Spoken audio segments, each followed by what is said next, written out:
Hello and welcome to the Gameweek 22 review! I can't even be bothered to fix my hair, so we have this. But first we have the Gameweek 21 review! Right, I know I usually joke about my predictions being like 100 every time, which they are. But like my predictions were actually very good this week, what? Brighton, Chelsea, 1-1. Where hang on, I need to Google it. Jahanbash,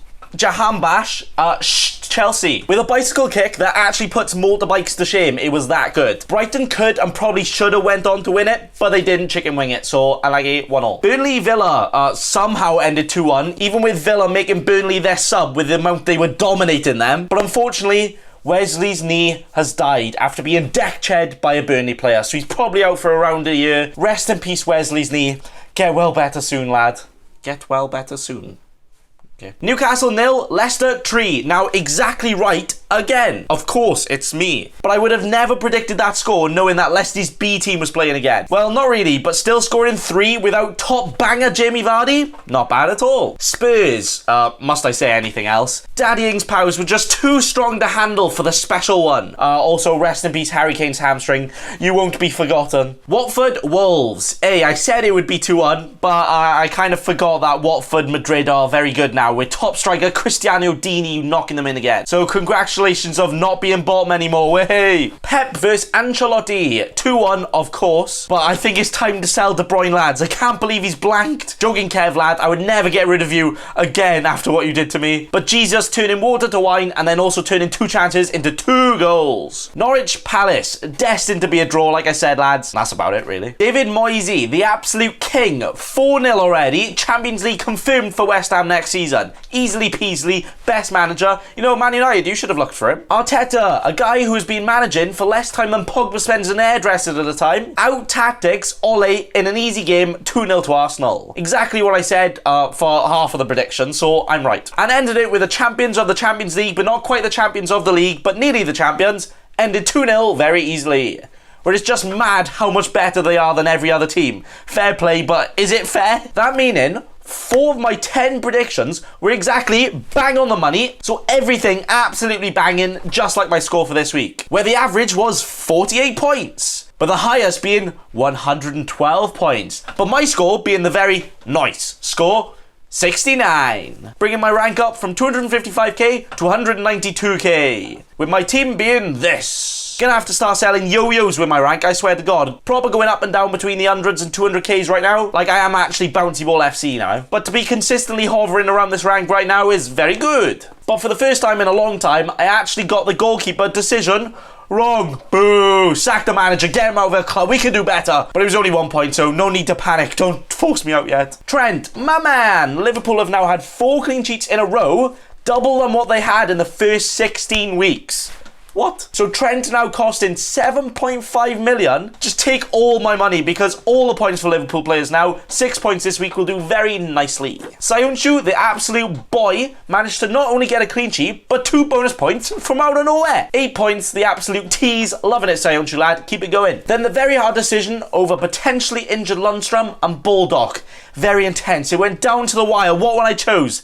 Turns out they both got 1 point anyway, so it didn't matter. But unfortunately, he was actually 1 point less than Kelly, who I wasn't going to pick at all. So, unlike me, not quite perfect decision this week. But then moving on to midfield, we have Mane, De Bruyne, Jamie Madders, Dele Alli, and a very lucky Cantwell from the bench for Vardy, who's too busy having a party. Mane, the vice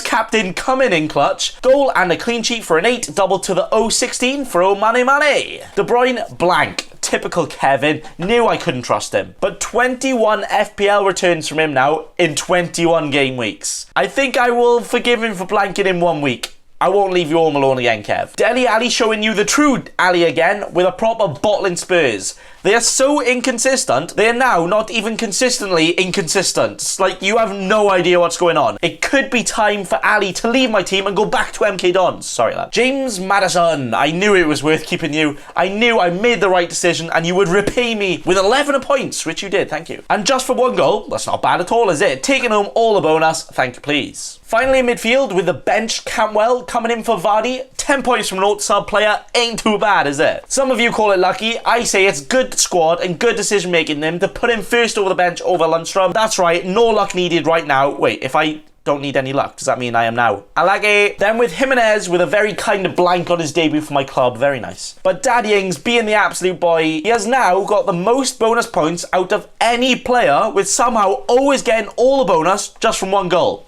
Lovely stuff. This meaning my -4 this week was kind of not worth it, with players like Richarlison who I got outscored, but Cantwell covering that score, making it all together around the same amount of points. But at least my team is now dank. 69 points, very nice. Now on to the Game Week 22 preview! The Blades versus the Bubbles. Now, logically, you think the Blades should beat the Bubbles right now. But with a new bubble blower in town, in David Moyes at the wheel, could be very tough, could be very close. So 1-1 is my guesstimate for today. Palace, Arsenal. Arteta properly looking at Arteta recently, with Arsenal starting to look like they can play football. Like, what is going on there? Going for a 2-0 win with David Luiz to get both the goals, but to get a yellow card for celebrating both of the goals and getting sent off from both the goals. Chelsea.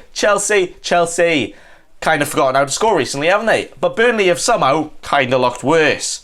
Can see this being a very close, boring snooze fest.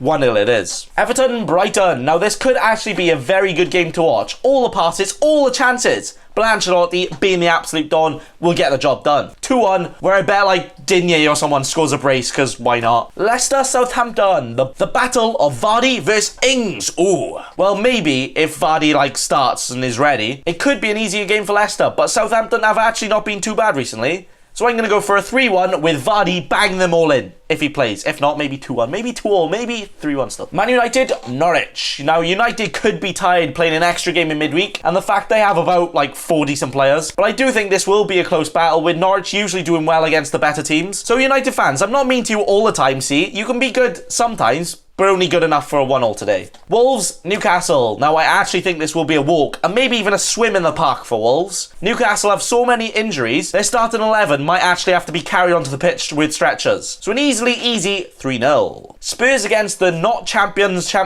Hard to say what and if any Spurs will actually turn up, but even a good Spurs would be good to only lose 2-0 to Liverpool right now, I think. Mane with all the goals. No Salah. Bournemouth, Watford. Could actually be the battle of relegation, with everything is still so tight down there. But Watford are prime Real Madrid right now, so a 2-1 win to them, easy. Finishing off the game week with Jack Grealish versus Man City. And Man City out for the kill again. De Bruyne is going to bang them all in. I would say a midweek game would make them not score 4, but when they can bench players like Aguero, Sterling, Bernardo Silva and win comfortably, then I think they can put out a decent starting 11 no matter what. I think they're all good. So those are all my predictions to back up my decisions on my team, which is this. Now there are some questions for some players that are starting and some that could change, but 0 transfers this week, as I think I'll be able to wait before I get priced out for my tactical move next week to get in all the Liverpool players. Hint, hint, I'm probably going to be getting in Robertson. Pope against Chelsea away or Ryan against Everton away? I have no idea what goalkeeper wants to take that. I think I might as well go in goals to try and get more points than them too. I think I might actually have to prefer Ryan, but that could very easily change. You know, I could be Fabianski by the end of the week. I has no idea. Decision to be made, terms and conditions apply. Trent playing Spurs away, where without Kane, will Spurs struggle to score? Probably not, because they still have players like Son and Dele Alli chilling. So maybe they can do something. But do you know what? Trent will do something more by getting a clean sheet and all the assists to assist my team in all the points. Next up, we have Sion-Shu. Maybe. Pre-ordering a sneeze. Oh, bless you. Against Southampton at home, which I would be very confident in keeping a clean sheet, but then I remember Ings exists. And it's always that question of, do you play your attacker against your defender? Do you bench one that you think is going to score? Do you play them both to be safe? I don't know, but I think I might keep him in the starting 11, because if he does a good enough job to keep Ings out, it's very likely that he would be getting the bonus points for doing that. But then if Ings scores, then he'll get all the bonus points. So to me, that's a win-win, but to FPL, that's probably a lose-lose, as it always is. And then lastly, we have Lundstrom. There's always potential for a Lundstrom haul against any team, so even if it's a David Moyes team, he should start when he's fit. Now this does mean I have Bulldog on the bench, where like Lundstrom has West Ham at home, and could be good with some of the West Ham players injured. So do I maybe double up on my Sheffield United and get rid of Sion-Shu for this week? And that would make more sense, like not playing my attacker against the defender and playing my strongest potential 11, but FPL doesn't make sense, football doesn't make sense, so Sense is no sense, and I think I might go for this. But whoever I do decide to bench will get to warm up the first seat on the bench, so it's all good. Moving on to midfield, we have Mane. Now, I still prefer Mane over Salah for now, and that's not because I can't get Salah in my team, I swear. But Spurs players must be eating spicy food every day because they actually don't know where a clean sheet is. All the goals for Mane and probably Salah too incoming. Now, I would like to double up, but I have too many players in my team I don't want to get rid of, so instead of following everyone else and mucking up my team, I will stick to what I want to do, and then I'll finish first in the world. Easy. De Bruyne lad plays Villa at home. Now, Man City don't actually have the best run for the rest of the season, but sometimes this is where we see the big ginger players step up and perform very well, and I think he will do it. Unless the bald fraud decides De Bruyne is his next best centre-back or something, you know? Ali is next for what is very likely to be his last game for me. Maybe ever.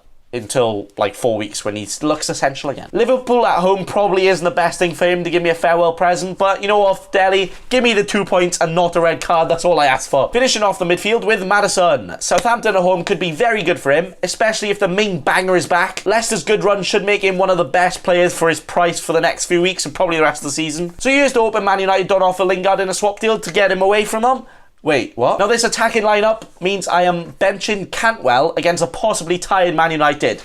All the disasters to be happening. But it's really hard to drop any of these players right now, so he can just chill there for now. On my second bench position, all the disaster could happen. Finishing the forward line with hopefully he rested and ready, it's Jamie Vardy. If he doesn't start, but at least is ready midweek, so we know he will definitely be ready for the weekend, he will be in there and banging again, and probably my captain. But until then, a Raul Jimenez against a half Newcastle United at home with all their injuries could and probably will be my captain. Now, you don't see Jimenez likely scoring like a hat-trick every week, but with his much lower ownership, I think he could very easily be my highest scoring player this week. So all the points from the Mexican man, Deliveroo to me right now, thank you. Captain York. Finishing with the daddiest of daddies, Daddy Ings. Leicester away is probably bench worthy, especially with my strong bench. But I actually can't bench Ings right now with the form he's in, so he ain't going anywhere and he's staying. Now, a lot of these decisions I'm making this week could very much bite me in my buffet. But you know what? I'm going with it and going for what looks kind of like the safest option. I'm not doing anything too risky or aggressive to try and improve my rank because I'm not greedy. Just quietly confident, patience with my team to go all up in the ranks and it will be all fine. So that is all for me today.